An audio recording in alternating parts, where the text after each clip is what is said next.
Movie start होती है जहाँ पर हम न्यूयॉर्क सिटी को देखते हैं। वहाँ एक हॉस्पिटल के सामने एक ड्रेन था जिसके अंदर एक छोटी सी बास्केट में छोटा सा बेबी था और ये बास्केट पानी में बहते बहते बहुत दूर जा चुकी थी। काफी दिन पानी में ट्रेवल करते हुए ये बास्केट एक स्वैम्प तक पहुँच जाती है जहाँ पर एक छोटा सा हट था और यहाँ अचानक से बच्चे के रोने की आवाज सुनकर इस हट के अंदर से एक औरत बाहर आती है। बास्केट में रोते हुए बच्चे को देखकर ये औरत इस बच्चे को उठा लेती है और यहाँ पर हमें पता चलता है कि ये बच्चा आधा एलिगेटर है और आधा इंसान जैसा दिखने वाला, पर इसके बाद भी ये औरत इसको अपना लेती है। अब ये औरत डिसाइड कर लेती है कि इस बच्चे को वो ही पालेगी, जिसके बाद वो इसका नाम आर्लो रखती है। अब आर्लो की ये मॉम थी और इसी तरह से आर्लो और उसकी मॉम इसी स्वैम्प में रहने लगे थे। आर्लो यहाँ पर गाने का बहुत शौकीन था और पूरे स्वैम्प में घूमते फिरते बस वो गाना गाया करता था और स्वैम्प से बाहर की जिंदगी का तो आर्लो की मॉम कभी नहीं चाहती थी कि वो स्वैम्प से कभी बाहर जाए और वहाँ की दुनिया को एक्सप्लोर कर सके, पर आर्लो को बहुत शौक था कि वो बाहर की दुनिया को देखे। अब एक दिन आर्लो की मॉम उसे कहती है कि बाहर से खाने को कुछ ढूंढ के लेकर आओ। आर्लो इसी तरह से स्वैम्प में बाहर निकल जाता है और गाना गाते हुए खाना ढूंढने लगता है। आर्लो के यहाँ पर बहुत सारे फ्रेंड्स भी थे जो कि डिफरेंट किस्म के एनिमल्स थे और इसी तरह आर्लो उनके साथ एंजॉय करते हुए गाना गा रहा था और इसी तरह से उसे शान नहीं रहा और वो स्वैम्प से काफी दूर चला गया था। यहाँ आर्लो के सामने एक बहुत बड़ी सी शिप आती है जिस पर बहुत डिफरेंट किस्म के लोग थे और ये सब बहुत ज्यादा एंजॉय कर रहे थे। आर्लो इन सबको देखकर भी इमेजिन करने लगता है कि वो भी इन सब लोगों के साथ शिप पर है और इसी तरह से एंजॉय कर रहा है। आर्लो जो कि ख्वाबों में ही बस गाना गा रहा था। यहाँ शिप पर एक बच्चा आर्लो को देख लेता है और काफी ज्यादा शोर मचाता है कि उसने एक अजीब सा इंसानों जैसा क्रोकोडाइल देखा, पर कोई भी उसकी बात पर यकीन नहीं करता। आर्लो ये सब देखते साथ ही वहाँ से भाग जाता। घबराने के बाद आर्लो कुछ खाने को ढूंढता है और उसके बाद वो खाना लेकर घर वापस आता है, जहाँ पर उसकी शक्ल देखकर ही आर्लो की मॉम को समझ आ गया था कि गड़बड़ जरूर है। वो आर्लो से पूछती है कि क्या हुआ, पर आर्लो उसे कुछ बताता नहीं और ना ही ये जिक्र करता है कि उसने शिप में लोगों को देखा, पर आर्लो की मॉम समझ जाती है और इसके बाद वो आर्लो को घर के अंदर लेकर जाती है, जहाँ पर वो आर्लो को एक बॉक्स देती है और कहती है कि इसको खोलो, पर आर्लो कहता है कि आज तो मेरी बर्थडे भी नहीं, तो मैं ये बॉक्स क्यों खोलूंगा। जिसके बाद आर्लो की मॉम उसके लिए एक गाना गाती है। इसके बाद आर्लो फाइनली वो बॉक्स खोल लेता है जिसके अंदर एक पेपर टैग था जिसके ऊपर आर्लो का नाम लिखा था और साथ ही उसके फादर का नाम भी। इसके बाद आर्लो की मॉम उसे बताती है कि कैसे वो न्यूयॉर्क से आया है और इसी तरह से पूरी जिंदगी उसने यहाँ पर गुजारी पर उसकी फैमिली न्यूयॉर्क में होगी। जिसके बाद फाइनली आर्लो ये डिसाइड करता है कि वो न्यूयॉर्क जाएगा और अपने डैड को ढूंढ कर रहेगा। ये चीज आर्लो की मॉम के लिए काफी ज्यादा मुश्किल थी क्योंकि उन्होंने आर्लो को अपने बच्चे की तरह पाला था, पर वो भी आर्लो को अलाउ कर देती है कि तुम जाकर अपनी फैमिली को ढूंढ लो। और अब इनका एक फाइनल सैड सा गुड बाय होता है, जिसके बाद आर्लो निकल पड़ता है सिटी की तरफ। अब यहाँ पर वो सिटी में पहुँच तो जाता है पर सारे लोग उसको किसी ने भी पहले आर्लो के जैसे इंसान को नहीं देखा था जो कि हाफ क्रोकोडाइल था और हाफ इंसान। और इसी तरह से आर्लो उनसे डरता घबराता हुआ दूर जंगल में निकल जाता है। इस सब के बीच में आर्लो को एक आदमी देख लेता है और इसी तरह से वो अपने 2 हंटर फ्रेंड्स को कॉल करता है कि उसने एक इंसान जैसे एलिगेटर को देखा है। जिसके बाद वो एनिमल हंटर्स बहुत ज्यादा खुश होते हैं कि वो इसको पकड़ लेंगे और इसी तरह से इसके साथ बहुत ज्यादा पैसा कमा लेंगे। अब ये सारे एनिमल हंटर्स निकल पड़ते हैं आर्लो को ढूंढने के लिए और इसी तरह से आर्लो की लोकेशन तक पहुंच भी जाते हैं। आर्लो इन सब से भाग रहा था पर आखिरकार वो पकड़े जाने वाला था, पर यहाँ पर आके उसकी मदद करती है एक लड़की जिसका नाम बर्टी था। आर्लो और बर्टी उन एनिमल हंटर से बचकर एक ट्रेन पर चढ़ जाते हैं, जिसके बाद वो पूरे रास्ते अब बर्टी को अपनी स्टोरी सुनाता है कि कैसे वो न्यूयॉर्क सिटी में अपने डैड को ढूंढने के लिए आया है और इसके साथ ही वो बर्टी से कहता है कि तुम भी मेरे साथ न्यूयॉर्क चलो। वो एनिमल हंटर्स भी हार नहीं माने थे, वो भी इनको फॉलो कर रहे थे और इस दफा वो अकेले नहीं आए थे क्योंकि उन्होंने बर्टी को देख लिया था जो कि एक काफी हेल्दी लड़की थी, इसलिए वो अपनी मदद करने के लिए एक बड़े से मॉन्स्टर को अपने साथ लेकर आए थे। अब इसके बाद बर्टी और आर्लो एक फार्म हाउस में पहुंच जाती है, जहाँ पर वो सोचती है कि थोड़ी देर रेस्ट कर लेंगी, पर उनके नसीब में रेस्ट करना का मुश्किलों से बर्टी और आर्लो यहाँ पर भी उनसे अपना पीछा छुड़वा कर भाग जाते हैं। और नेक्स्ट ये लोग पहुँचते हैं एक रेसलिंग क्लब में, जहाँ पर जाने के बाद ये देखते हैं कि कुछ लोगों के बीच में लड़ाई हो रही। यहाँ फाइट के बीच में एक छोटा सा आदमी आता है, जो कि यहाँ अपने दोस्त के साथ सारे लोगों का पैसा लेकर भागने लगता है। बर्टी और आर्लो भी इनके साथ ही भागने लगते हैं, जिसके बाद ये सारे लोग प्लान करते हैं कि आर्लो को तो छोड़ देंगे न्यूयॉर्क, पर इससे पहले इनको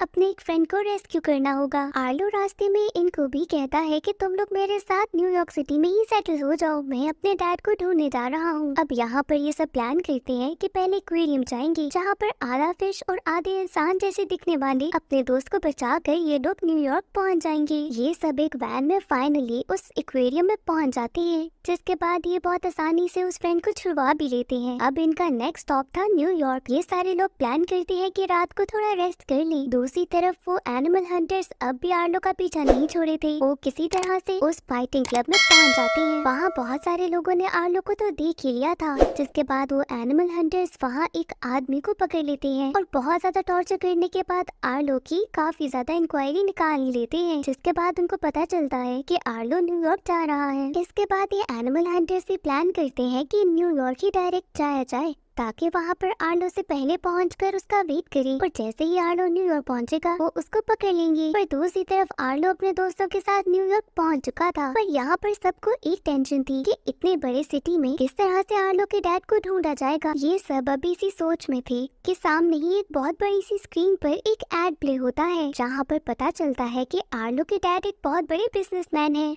और ये उनका ही एड है। जिसके बाद ये सब फ्रेंड्स मिलकर प्लान करते हैं कि आर्लो के डैड का एड्रेस किसी तरह से ढूंढा जाए, जिसके बाद ये आर्लो को उसके डैड तक पहुंचा देते हैं। उस एड्रेस तक पहुंचने के बाद आर्लो अपने सारे दोस्तों से कहता है कि बिल्डिंग में अंदर साथ चले, पर बाकी सारे फ्रेंड्स आर्लो से कहते हैं कि ये उसका अपना सफर है, और इसी तरह से वो आर्लो को बाय कहकर चले जाते हैं। अब आर्लो खुद ही एंटर करता है इस बिल्डिंग में, जहाँ पर उसका सामना होता है अपने डैड से। आर्लो अपने डैड को बताता है कि वो उनका बेटा है और कैसे इतने टाइम से अपने डैड को ढूंढने की कोशिश कर रहा था, पर यहाँ पर तो उसके डैड साफ साफ इनकार कर देते हैं कि आर्लो उनका बेटा नहीं, जिसको सुनकर आर्लो बहुत ज्यादा उदास होता है। आर्लो को उदास देखकर उसके डैड कहते हैं कि मैं तुम्हें अपने एक बिजनेस प्रोजेक्ट के बारे में बताता हूँ। वो चाह रहे थे कि आर्लो का माइंड थोड़ा डाइवर्ट हो जाए, जिसके बाद वो सी शोर पे बनने वाली एक कंस्ट्रक्शन के बारे में आर्लो को एक्सप्लेन करते हैं, और साथ ही उसे कुछ नए कपड़े भी पहनाते हैं, जो कि एक अलग किस्म का डिस्गाइज था। इसके बाद वो आर्लो के साथ गाना भी गाते हैं और डांस भी करते हैं, और अब इस सब के बाद वो आर्लो से कहते हैं कि अब उसे यहाँ से चले जाना चाहिए। इसके बाद आर्लो को वहाँ से जाना ही था। अब वो इस बिल्डिंग से बाहर निकलता है और उसे समझ नहीं आती कि अब उसे कहाँ जाना होगा। वो जगह जगह भटक रहा था, जिसके बाद वो आखिर में दोबारा से एक सीवरेज लाइन में चला जाता है और बहता बहता काफी दूर निकल जाता है। आर्लो बहुत ज्यादा रो भी रहा था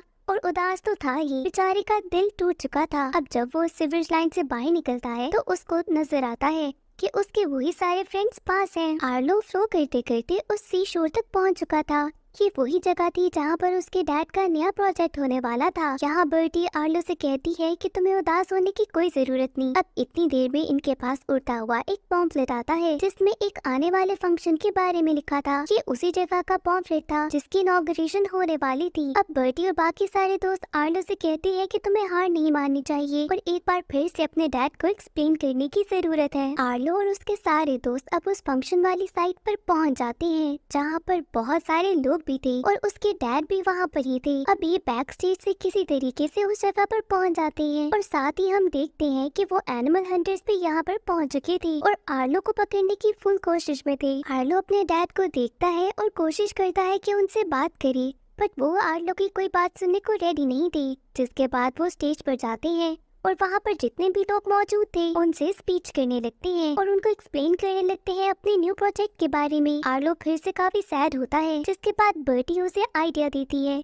कि तुम इतना अच्छा गाना गाते हो, तुम गाना क्यों नहीं गा रहे। इस आइडिया को सुनते साथ ही अब आर्लो गाना गाने लगता है और वो एक बहुत इमोशनल गाना गाकर अपनी सारी फीलिंग्स अपने डैड को एक्सप्रेस कर देता है, जिसको सुनकर उसके डैड बहुत ज्यादा इमोशनल हो जाते हैं। पर इससे पहले कि वो आर्लो को ये बताते कि वो ही उसके असली डैड है, यहाँ पर वो एनिमल हंटर्स पहुँच जाते हैं और आर्लो को पकड़ के वहाँ से जाने लगते हैं। बर्टी जो कि ये सब कुछ देख रही थी, आर्लो को बचाने के लिए उसके पास जाती है, पर वही एनिमल हंटर अपने बीस्ट को उस पर छोड़ देता है, जिसके बाद बर्टी अब उसके साथ लड़ने लगती है। यहाँ पर अचानक से हम देखते हैं कि एक उड़ता हुआ इंसान आता है और वो आर्लो को बचा लेता है। ये इंसान आधा बर्ड था और आधा इंसान था और वो आर्लो को लेकर जब लैंड करता है तो हम देखते हैं ये कोई और नहीं बल्कि आर्लो के डैड है। जिसके बाद वो आर्लो को बताते हैं कि मैं ही तुम्हारा रियल डैड हूँ। आर्लो के डैड यहाँ पर सबको अपनी स्टोरी बताते हैं कि कैसे जब वो छोटे थे तो इसी वजह से कि वो हाफ ह्यूमन और हाफ बर्ड हैं,